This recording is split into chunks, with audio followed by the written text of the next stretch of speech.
In October 1962, the world came closer than ever before to a nuclear war. This terrifying moment in history is known as the Cuban Missile Crisis.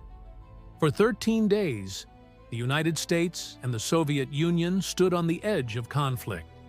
Each side had enough nuclear weapons to destroy much of the planet, and both were prepared to use them if pushed too far.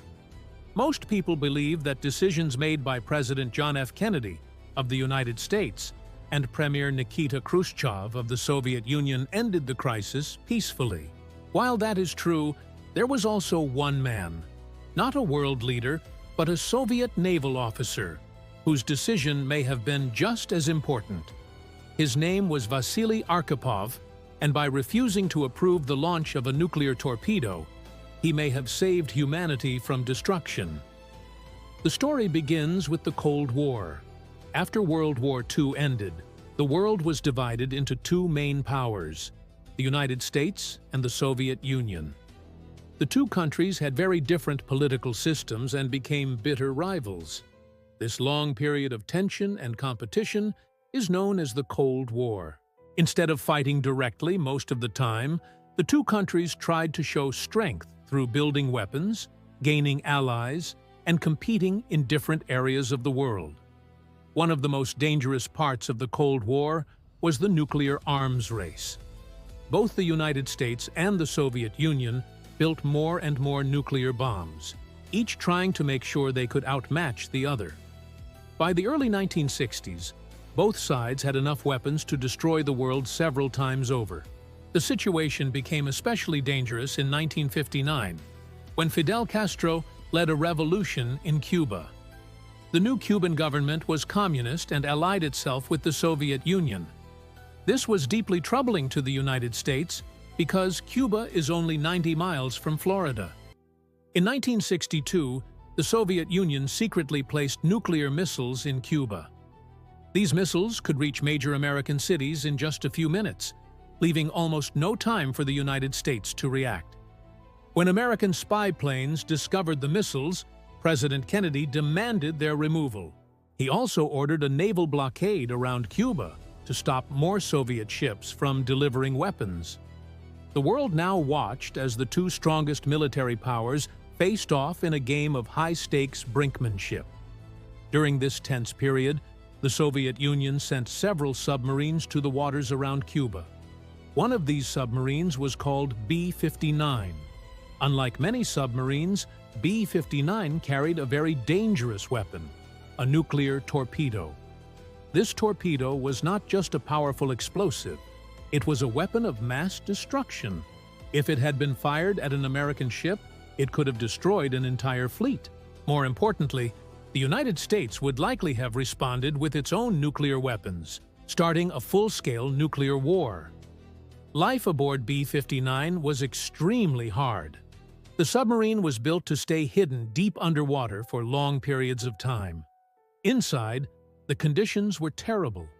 The air was hot and humid, often reaching 50 degrees Celsius or 122 degrees Fahrenheit.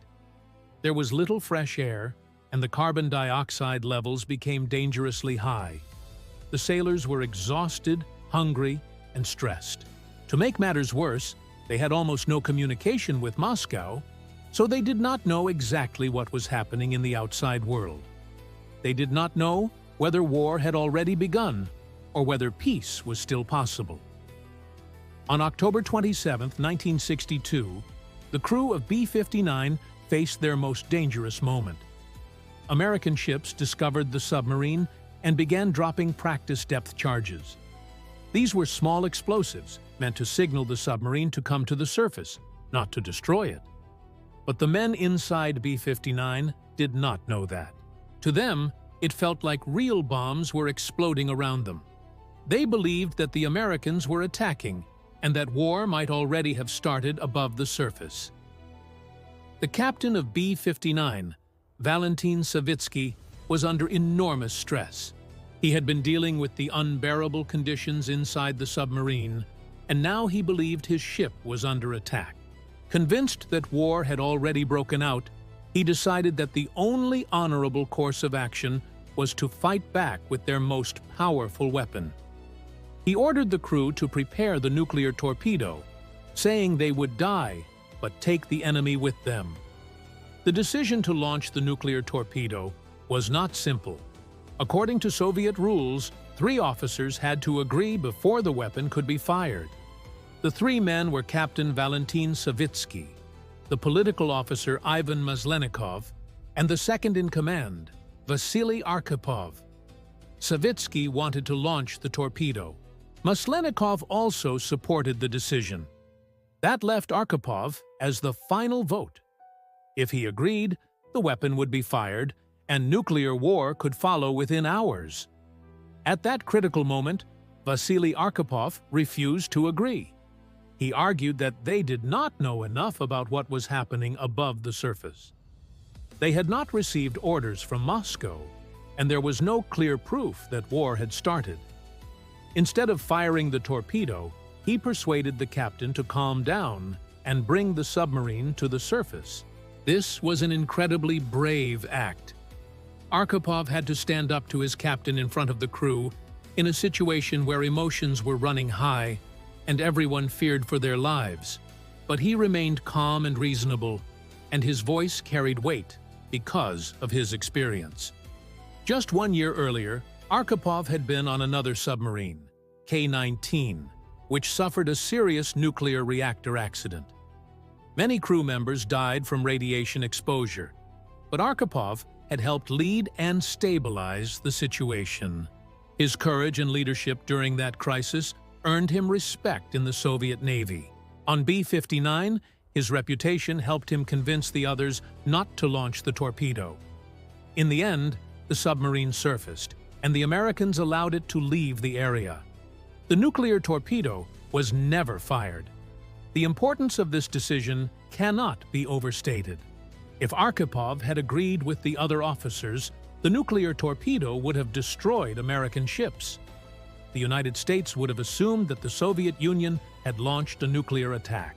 In response, the Americans would likely have used nuclear weapons against Soviet targets. That, in turn, would have caused the Soviets to strike back. Within hours, major cities in the United States, the Soviet Union, and Europe could have been reduced to ashes.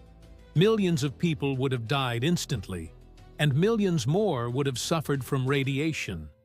Scientists believe that such a war could have caused nuclear winter, where smoke and ash blocked sunlight around the world, leading to crop failures and famine. It is very possible that humanity itself would not have survived. For decades, the story of what happened on submarine B-59 was not widely known. The Soviet Union kept the details secret, and most people thought the crisis had been solved only through the talks between Kennedy and Khrushchev. It was only after the Cold War ended in the 1990s that information about Archipov's role became public. When historians learned how close the world had come to destruction and how one man's decision had prevented it, they were stunned. American officials later admitted they had not even realized the submarine carried nuclear weapons. If they had known, they might have acted differently. But in the confusion of the crisis, almost nobody had the full picture. Vasily Arkhipov himself never bragged about what he had done. Born in 1926 near Moscow, he grew up during a time of great hardship, especially during World War II.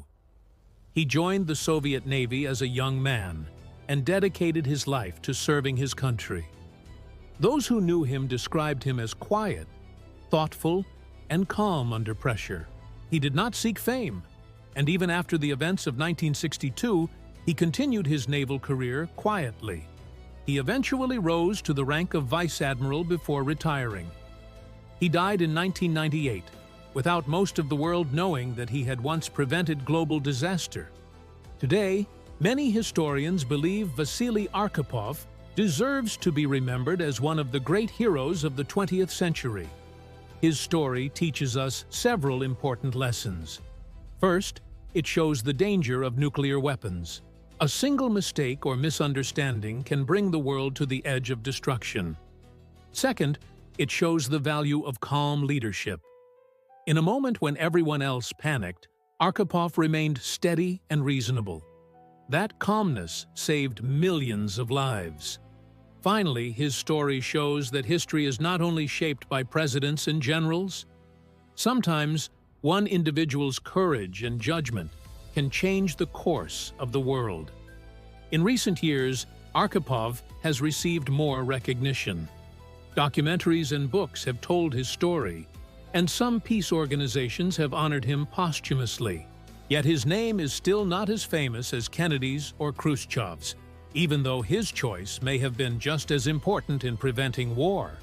Remembering his role reminds us that history is made not just by leaders in high offices, but also by ordinary individuals in extraordinary circumstances. The Cuban Missile Crisis remains one of the most dangerous moments in human history.